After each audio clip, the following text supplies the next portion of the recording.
Nuk besoj që diskutohet pragu, do të kemi një rritje të dukshme, e cila do t'i shërbej Kosovës, po do t'ishte tepër rëndësishme që lëvizja vetëvendosje të kalojnë opozitë. Qytetarët e zakonshëm kanë kuptuar që duhet ta merrni ndëshkim me votën demokratike ai që shkakton krizën. Por Aleanca nuk besoj që diskutohet pragu. Aleanca është forcë politike e konsoliduar, mund të ketë ide, mund të ketë ndoshta edhe qarqe, mund të ketë ndoshta edhe skenar që si t'ja bojnë disi që ta largojnë, ta qesin prej sistemit Aleancën. Mirë po, ndoshta ka pas përpjekje edhe në të zgjedhjet lokale, mirë po edhe ka pas ndoshta përpjekje edhe në komunën tonë, po sidoqoftë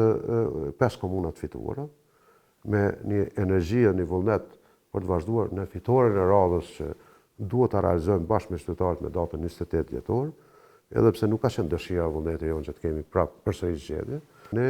do të kemi një rritje të dukshme, e cila do t'i shërbej Kosovës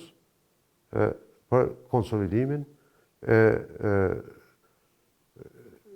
shtetit, do t'i shërbej shtetit tonë, Aleanca do t'i shërbej që të ketë impakt të ri në zhvillimet, në proceset, në sfidat në për cilat po kalon Kosova, e do të kaloj Kosova edhe në dhe. Si në pikpamje të mirëqenies ekonomike e sociale, si në pikpamje të identitetit se kush jemi, pra çfarë përfaqësojmë nga kaluara, që jemi popull autokton, jemi popull më i vjetër, edhe ne asnjëherë s'duhet të fshihemi se kush jemi, çka jemi. Dhe po ashtu në pikpamjet e integrimit euroatlantike, sidomos në pikpamjet e sigurisë, sepse Kosova duhet të punojmë që sa më shpejt që është e mundur ta ketë vendin në NATO, si ombrellë e arkitekturës sigurisë edhe si garancë për sigurinë nga përplasjet, tronditjet, kërcënimet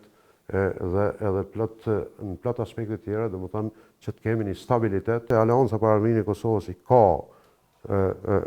ka përvojën, ka vullnetin për kushtimin, vendosmërinë e guximin, po edhe din ka kapacitet dhe afinitet me kry do punë të mëdha që s'mërrin me kry në një forcë tjetër politike. Ramush Haradinaj si përfaqësues i këtij koncepti, si udhëheqës i këtij koncepti, besoj që vazhdon të jetë edhe i dobishëm, edhe i rëndësishëm, edhe është jetike që të jetë jo vetëm parlament. Do të ishte mirë që Kosova ta ketë qeverinë, parlamentin funksional me njerë pas rezultatit zgjedhor, pra të zbatohet rezultati zgjedhor, të formohet parlamentit, të formohen organet e parlamentit, të formohet qeveria, pra pa vonesa, edhe shpresojmë që qeveria ardhshme e Kosovës është e nevojshme, besoj që është e rëndësishme, që ish opozita të jetë të udhëheqë me qeverinë e Republikës së Kosovës pas zgjedhjeve. Ne ta presim rezultatin, po do të ishte tepër rëndësishme që lëvizja vetëvendosje të kalojnë opozitë. Kriza është shumë planëshe, kriza është e madhe, është i pamohueshëm fakti se sa dëm është për Kosovën për më shumë se 9 muaj të mos ketë fare institucione. Sa keq është që mos zbatohet rezultati zgjedhor i 9 shkurtit, edhe besoj që lëvizja vetëvendosje ka marrë mësim si shkaktare kryesore, krejt kësaj krize, sepse është Mahamadja parti politike, Mahamadja lëvizje, është e para,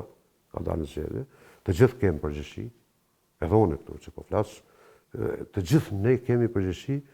pse Kosova s'pati institucione funksionale gjatë kësaj periudhe. Mirë, kush e ka përgjegjësinë më të madhe? Ai që është më i madh politikisht, ai që ka fuqi më të madhe politike. Besoj që është e patolerueshme të kemi vonesa këtu pas këtyre zgjedhjeve. Edhe unë po besoj që kanë marrë mësim të gjithë, edhe qytetarët e zakonshëm kanë kuptuar që